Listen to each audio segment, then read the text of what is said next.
এখন আমরা এসেছি সোনাগাছিতে, যেটা ভারতের সবচেয়ে পুরনো পতিতালয় বলে পরিচিত। কিন্তু এখানেই যারা পতিতালয়ের কর্মীদের যারা সন্তান, তারা একটা সংগঠন তৈরি করেছেন, তার নাম আমরা পদাতিক।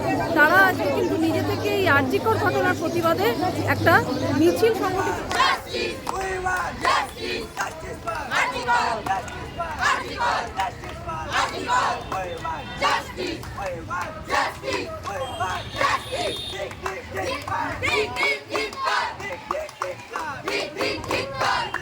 সবাই জানে যে কিসের জন্যই আজকে এই আন্দোলন। 9 আগস্ট থেকে সেই একই আন্দোলন হয়ে যাচ্ছে, আজও অবধি কোনো অপরাধী ধরা পড়েনি। আমরা শুধুমাত্র এই অন্যায় বিচার চাই। যারা এই অপরাধী, যারা এই কাণ্ডের পিছনে রয়েছে, আমরা আসল অপরাধীকে চাই, আর তাকে যেন শাস্তি দেওয়া হোক। কারণ একটা হসপিটালে যখন একজন ডক্টর মহিলা, সে যখন সেফ না, আমরা কীভাবে সেফ?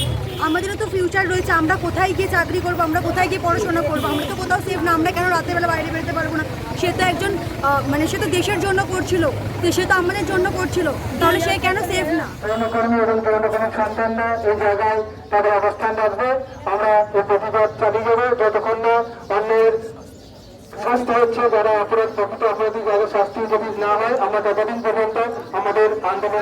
এই মিছিলটা হচ্ছে যে আজ আমাদের আরজিকরে পশ্চিমবঙ্গতে যেরকম একটা ঘটনা ঘটে গেছে, একটা সুরক্ষিত জায়গাতে যেইভাবে ঘটনাটা বিচ্ছিরিভাবে ঘটনাটা ঘটে গেছে, কি গ্যারেন্টি আছে যে আমরা স্কুলে সেফ আছি বা কলেজে সেফ আছি? কি গ্যারেন্টি আছে? আমরা কোথাও সেফ নেই। আমরা না কাজে আসতে পারছি না কিছু। কেন? আমাদের ফ্যামিলি ওখান থেকে অবজেকশন করছে যে তোমরা কাজে যেও না, তোমরা স্কুলে যেও না, তোমরা কলেজে যেও না, তোমরা ঘরেই থাকো, তোমরা সন্ধে হওয়ার আগে তোমরা বাড়ি ফিরে এসো। কেন? দেশ স্বাধীন হয়ে গেছে, এখনও পর্যন্ত মেয়েরা স্বাধীন হয়নি। 15 আগস্ট পালন করা হয়, কিন্তু মেয়েরা কি স্বাধীন হয়েছে? মেয়েরা এখনও পর্যন্ত স্বাধীন হয়নি। মেয়েদের উপরে এখনও বাজে নজর থেকে দেখা হয়, মেয়েদেরকে নানানভাবে ট্রিট করা হয়। সেই জিনিসটা এখনও পর্যন্ত বন্ধ হয়নি। তাহলে কিসের দেশ স্বাধীন? দেশ স্বাধীন এখনও হয়নি।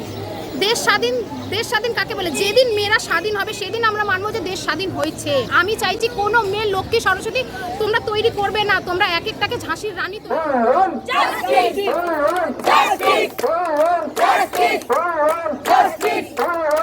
জানেন। আমরা কোন হিসেবে আন্দোলন চাইছি,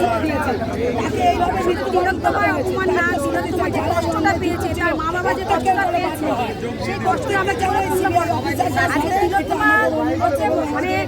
উনি একটা ডক্টর, আমরা ভগবানের ডক্টরকে ভগবানের জায়গাটা দিই।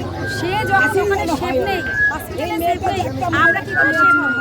আমরা যৌনকর্মীর সন্তান, এবার আমাদের মারা যৌনকর্মী, এই এলাকার মধ্যে কি করে সেফ হবে?